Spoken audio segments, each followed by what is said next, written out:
దేవుని ఘనమైన శ్రేష్టమైన పరిశుద్ధ నామమునకు మహిమ స్తుతి ప్రభావములు కలుగునుగాక. పరిశుద్ధాత్మ దేవుడు మరి ఒక నూతన దినాన్ని మన జీవితంలో అనుగ్రహించి ఉన్నారు. ఈ నూతన దినములో మిమ్మల్ని అందరినీ కూడా ప్రేమతో ఆహ్వానిస్తూ ఉన్నాను.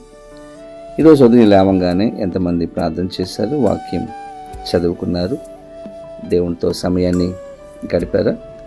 ప్రతి దినము కూడా దేవునితో సమయాన్ని గడపండి. మనం గడిపినప్పుడు ఆయన మనలను ఆశీర్వదించే దేవుడు, మన జీవితంలో గొప్ప కార్యములు చేసే దేవుడుగా ఆయన ఉంటారు. ఈరోజు దేవాది దేవుడు సిద్ధపరిచిన వాగ్దానమును ప్రార్థన పూర్వకముగా పొందుకుందాం. తలలో వంచండి, ప్రార్థన. పరిశుద్ధుడానికి వేలాది వందనాలు, స్తోత్రాలు.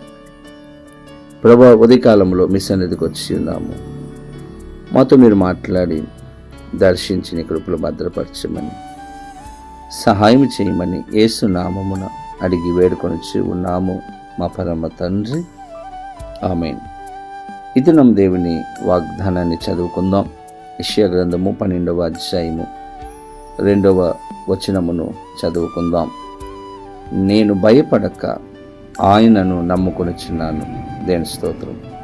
ఎంత అద్భుతమైనటువంటి వాగ్దానం అండి. భక్తుడు ఇక్కడ తెలియజేస్తూ ఉన్నాడు, నేను భయపడక దేవుణ్ణి నేను నమ్ముకొనిచున్నాను. తన యొక్క కష్టంలో, తన యొక్క బాధలో, తన యొక్క ఇబ్బందిలో భక్తులు చెప్తున్నటువంటి మాటలు, నేను భయపడను. అనేక సమయాలలో మనకున్నటువంటి పరిస్థితులను బట్టి, ఆర్థికపరమైనటువంటి ఇబ్బందులను బట్టి, కుటుంబ సమస్యను బట్టి, ఎన్నో పరిస్థితులను బట్టి మనము భయపడుతూ ఉంటాం. రేపు నా పరిస్థితి ఎలా ఉంటుందో అని ఆలోచించి భయపడుతూ ఉంటాం.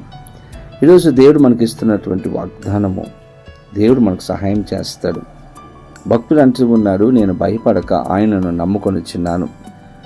ఆయనను మనం నమ్ముకుంటే ఏం జరుగుతుంది? కింద అంటూ ఉన్నాడు, యెహోవాయే నాకు బలము. నిజమే, దేవుణ్ణి మనం నమ్ముకున్నప్పుడు మనకు బలమునిచ్చేవాడు, సహాయం చేసేవాడు, నడిపించేవాడు, మన జీవితాలలో గొప్ప కార్యములు చేసే దేవుడుగా ఆయన ఉంటాడు. చాలా సమయాల్లో మనకి పరిస్థితిని బట్టి నిరుత్సాహం చెందుతూ ఉంటాము. అటువంటి పరిస్థితులు మన జీవితంలో తలెత్తినప్పుడు మనము దేవుని మీద మనం ఆధారపడాలి.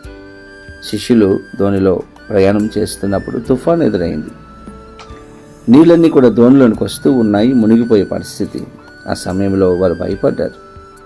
దేవుడు అన్నాడు, ఎందుకు భయపడుతూ ఉన్నారు? మీకు నమ్మిక లేదా అని వారిని అడిగారు. నిజమే, మన జీవితంలో కూడా పరిస్థితులను చూసి మనం భయపడకూడదు. దేవుని మీద మనం ఆధారపడినప్పుడు, విశ్వాసం ఉంచినప్పుడు, నమ్మకం ఉంచినప్పుడు తుఫాను నుండి, కష్టం నుండి, ఇబ్బంది నుండి, శ్రమ నుండి కాపాడే దేవుడు. శిష్యులను కాపాడి ప్రశాంతమైన వాతావరణాన్ని వారి జీవితంలో దేవుడు అనుగ్రహించాడు. ఈరోజు నీవు కూడా విశ్వసించగలిగితే గలిబిలులు, సమస్యలు, కష్టాలు తొలగించి ప్రశాంతమైన వాతావరణము, నెమ్మది, ఆనందాన్ని అనుగ్రహించే దేవుడు. భక్తుడు అంటున్నాడు, నేను భయపడక ఆయనను నమ్ముకుని ఉన్నాను. ఈరోజు నీవు కూడా దేవుణ్ణి నమ్ముకో, దేవుని మీద ఆధారపడు. నీకు సహాయం చేస్తాడు. సమాధానము, సంతోషము నీకు అనుగ్రహించి నీ జీవితంలో గొప్ప కార్యాలతో నిన్ను తృప్తిపరిచే దేవుడుగా ఆయన ఉంటాడు.